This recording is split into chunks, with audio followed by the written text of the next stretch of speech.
The air in the Null Realm crackled with tension as 10 of the strongest beings in existence stood on the shrinking white arena. The trap was set, and the first clash of the Titans was already underway. Goku's leg was still shaking. He had kicked with all his might.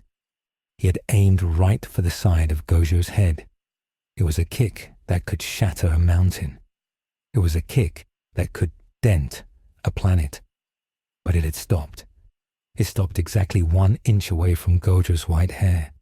It did not hit a wall. It did not hit a shield. It just stopped.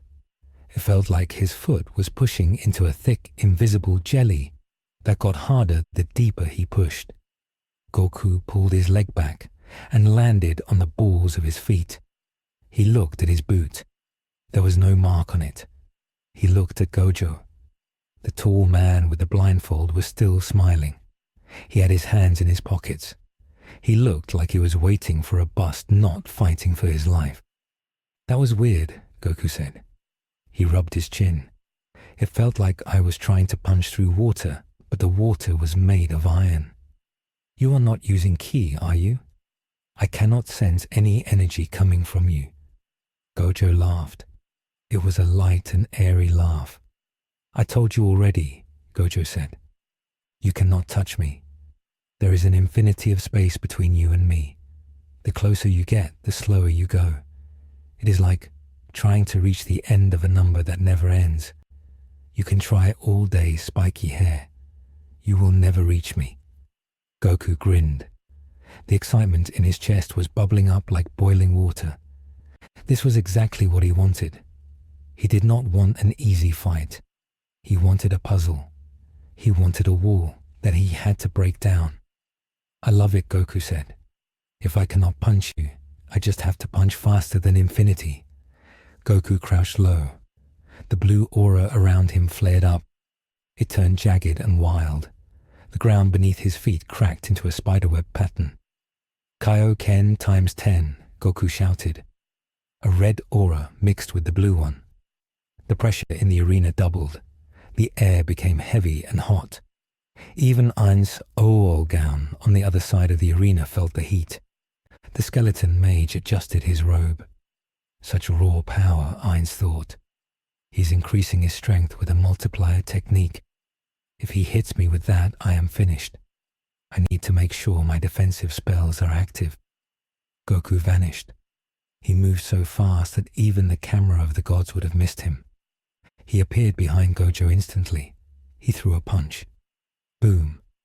The sound was like a cannon going off, but the result was the same. The fist stopped an inch away from Gojo's neck. The force of the punch blew Gojo's white hair forward, but his body did not move.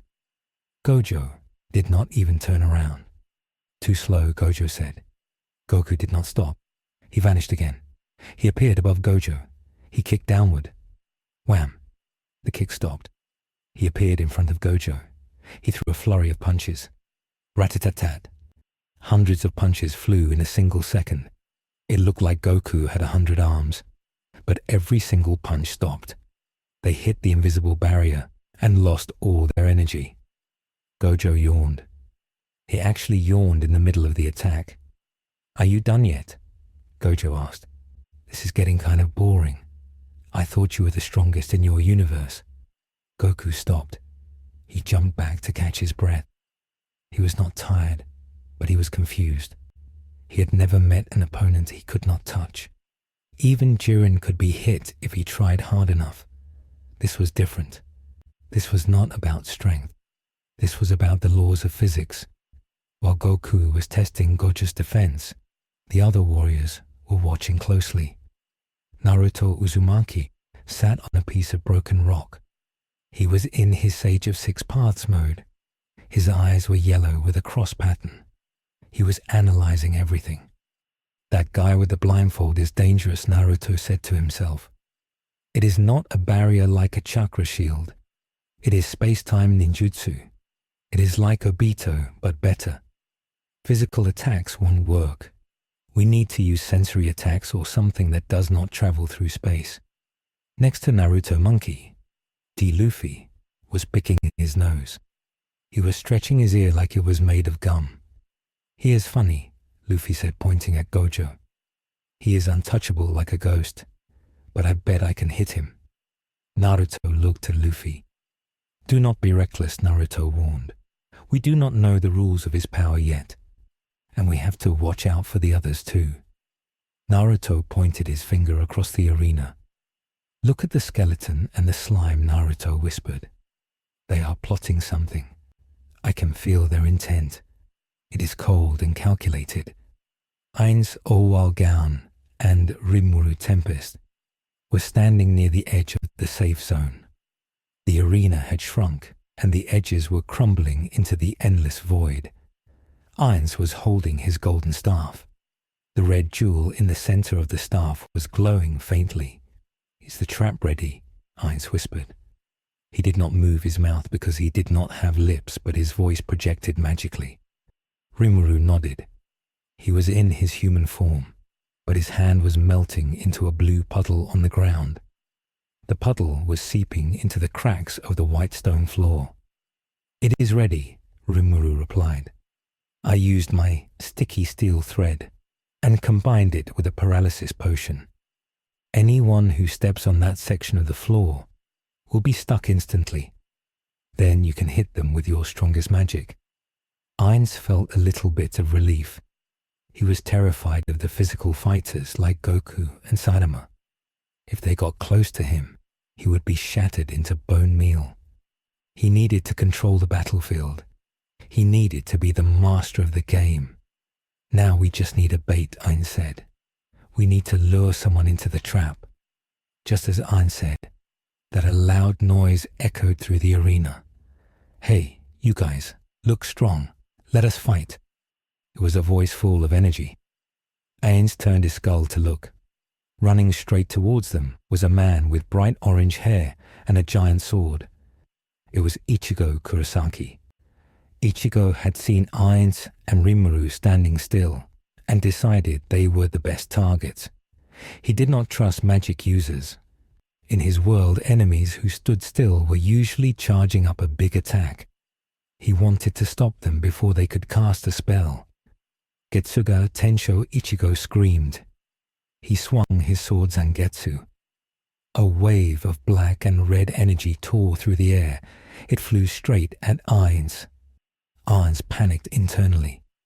A ranged attack already, Ainz thought. Wall of skeleton. Ainz slammed his staff down.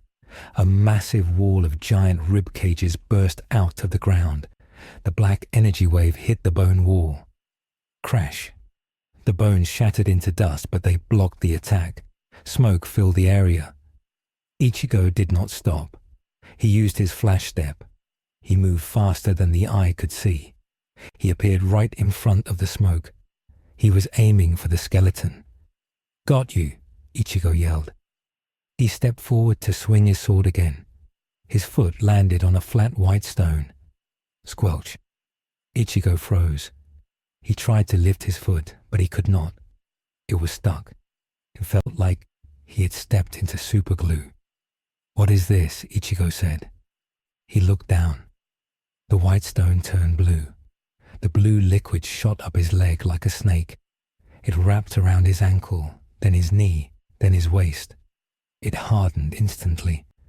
It was as hard as diamond. Rimuru stepped out from behind the broken bone wall. He smiled. "Got you," Rimuru said. "You should look where you walk, Mr. Soul Reaper." Ichigo gritted his teeth. He flared his spiritual pressure. Golden energy exploded from his body. He tried to break the blue slime prison with brute force. "Ah," Ichigo roared. The slime cracked a little bit, but it repaired itself instantly. "It is useless," Rimuru said. "That is not just slime. It is a magic seal. The more you struggle, the harder it gets." Ainz stepped forward. His eyes glowed red. He pointed one bony finger at Ichigo. "Excellent work, Rimuru," Ainz said. "Now I will finish this." Ainz began to cast a spell. He gathered dark energy at the tip of his finger. "Black hole," Ainz commanded. A tiny black dot appeared on Ichigo's chest. It began to expand. It was a vacuum that sucked in everything. It started to crush Ichigo's armor. The black coat of his bankai started to twist and rip. Ichigo felt immense pressure.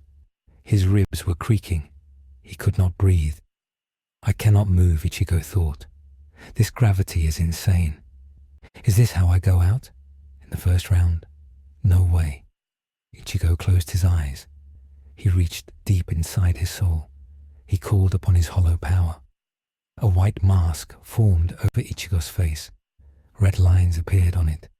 His power spiked. Kero Ichigo yelled. A red beam of light fired from his mouth. It was not aimed at Ainz. It was aimed at the ground. Boom! The explosion shattered the floor beneath Ichigo. The trap broke because the ground it was attached to broke. Ichigo fell into the hole he made, but he caught the edge with his hand. He pulled himself up and jumped away. He was panting heavily. His clothes were torn. That was close, Ichigo said.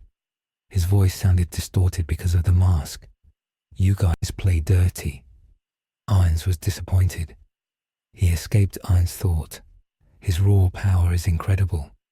He broke the floor instead of the trap. Clever. Suddenly, the giant voice of the judge boomed from the sky. The entire arena shook violently. Attention, warriors, the judge said. I see that you are starting to use your brains. Traps, strategies. This is what I want to see. But you are still moving too slowly. There are 10 of you left. That is too many. The sky began to darken. The grey void turned into a deep, angry purple. Lightning began to strike the arena. I'm activating the environmental hazard, the judge announced. Gravity in the arena began to increase. At first, it was normal. Then it was 2 times heavier. Then 10 times. Then 50 times. Naruto felt his knees buckle. He had to use chakra to reinforce his legs. This is heavy, Naruto said.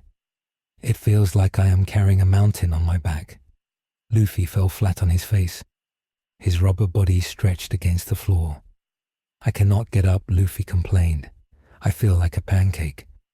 But not everyone was struggling. Saitama stood perfectly straight.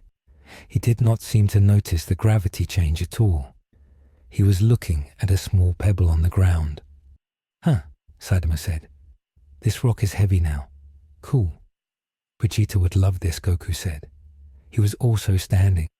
The gravity was strong, but Goku was used to training in 500 times gravity. This was just a warm-up for him. Anna's Voldigoad was walking calmly towards Saitama. He did not care about the gravity. He did not care about the lightning. He was focused on the bald man. Anos had been watching Saitama. He saw how Saitama destroyed the Hydra with one punch. He saw how Saitama slapped away Goku's energy beam. Anos was the demon king of tyranny. He did not fear power. He conquered it. You, Anos said to Saitama. You are strong for a human. Saitama looked up. Oh hey, Saitama said. You are the guy in the school uniform. Are you a student? You should be in class. Anos smiled. It was an arrogant smile. I am older than time itself, Anos said. I have a question for you, bald one. What is the source of your power? I do not sense any magic from you. I do not sense any holy sword or cursed energy. You are empty, yet you possess infinite strength. How? Saitama scratched his head. I just did a lot of push-ups, Saitama said, and running, and I ate a banana for breakfast every day. It is not that complicated. Anas narrowed his eyes. You are mocking me, Anas said. No human gains the power to kill gods by doing push-ups. You are hiding something. Or perhaps your existence itself is a contradiction. Anas raised his hand. A dark magical circle appeared in front of his palm. Let us test that strength, Anos said. Anos did not cast a simple spell. He used his demon eyes of chaos. These eyes could destroy the logic of anything they looked at. He looked at Saitama. He commanded Saitama's strength to vanish. Destroy, Ainz commanded. A wave of purple energy washed over Saitama. It was supposed to rewrite reality. It was supposed to make Saitama weak. Saitama blinked. He stood there. Nothing happened. "Is that a flashlight?" Saitama asked. "It is kind of purple." Ainz's eyes widened slightly. Impossible, Ainz thought. My magic logic did not work. His existence rejects my destruction. He is not just strong. He is immune to the laws of magic. This was a problem. Ainz was powerful because he could destroy the rules of the world. But Saitama was a gag character. A gag character does not follow rules. If the rule says Ainz wins, Saitama breaks the rule because it is funny. Ainz lowered his hand. He realized this would not be a quick fight. "Very well," Ainz said. "You are worthy of my attention." While the gods were talking, Hong Jin-woo was working in the shadows. The increase in gravity made it hard for him to move his physical body, but his mind was sharp. He was hiding behind a large pillar of white stone. He had summoned his shadow soldiers, but he did not summon them to fight.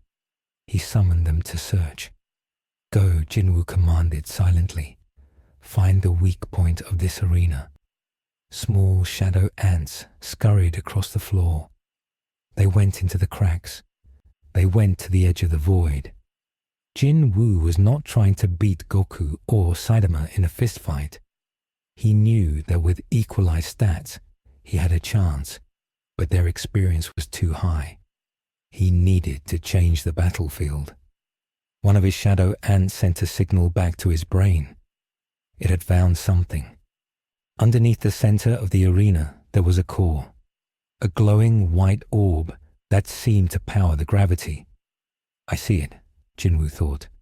"If I destroy that core, the gravity might stop, or the arena might explode. Either way, it creates chaos, and I thrive in chaos." Jinwoo stood up. He gripped his daggers. "Igris, come forth," Jinwoo whispered. His strongest knight rose from his shadow. Igris, the blood-red commander. He was tall and had a long red plume on his helmet. "Distract them," Jinwoo ordered. "Keep the white-haired mage and the skeleton busy. I am going for the core." Igris bowed and dashed forward. He moved through the heavy gravity like it was nothing, because he was a shadow. He charged straight at Gojo. Gojo saw the Shadow Knight coming. "Oh, a knight in shining armor," Gojo said. "How cute." Igris swung his massive sword at Gojo's neck. Clang! The sword hit the infinity barrier. But this time, something happened. The sword did not just stop. It exploded into black smoke and reformed on the other side of the barrier. Gojo looked surprised. "Teleportation," Gojo said. Igris swung again from behind. Gojo dodged. He had to actually move this time. Jinwoo watched from the distance. Good, Jinwoo thought. Shadows do not have mass. They can slip through spaces that physical matter cannot. Infinity slows down things that exist, but shadows are the absence of light. Maybe they can get through. Jinwoo took his chance. He sprinted towards the center of the arena. He ran past Goku. He ran past Saitama. He jumped into the giant hole that the Hydra had come out of. Goku saw him. "Hey, where are you going?" Goku shouted. Jinwoo did not answer. He dove into the darkness of the pit. He fell down towards the glowing white core. The judge watched from above. "He is trying to break my toy," the judge said.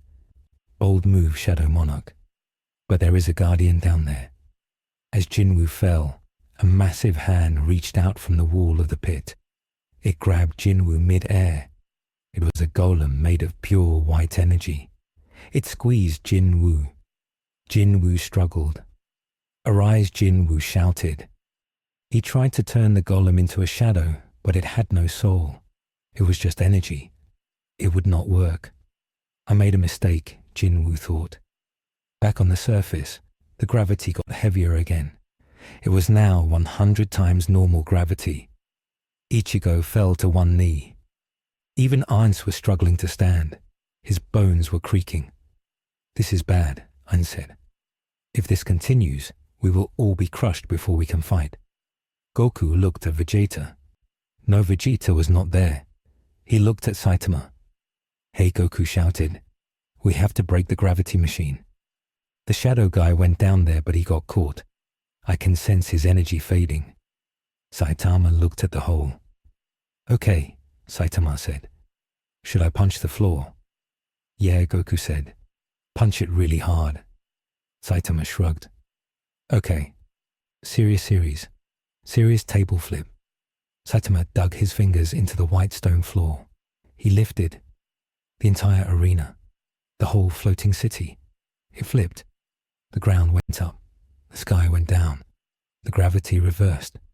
Everyone who was standing on the floor was now falling into the sky. "Whoa," Luffy screamed as he fell upwards. The sudden flip broke the connection to the gravity core. The pressure vanished. But now, everyone was free falling in the void. Goku flew upwards. He caught Luffy by the leg. "Gotcha," Goku said. Rimuru grew wings and grabbed Ainz. "I have you, skeleton," Rimuru said. But someone was missing. "Where is the ninja?" Gojo asked, looking around. He was floating calmly in the air. Naruto was gone. When the arena flipped, he had been meditating to gather nature energy. He had fallen in a different direction.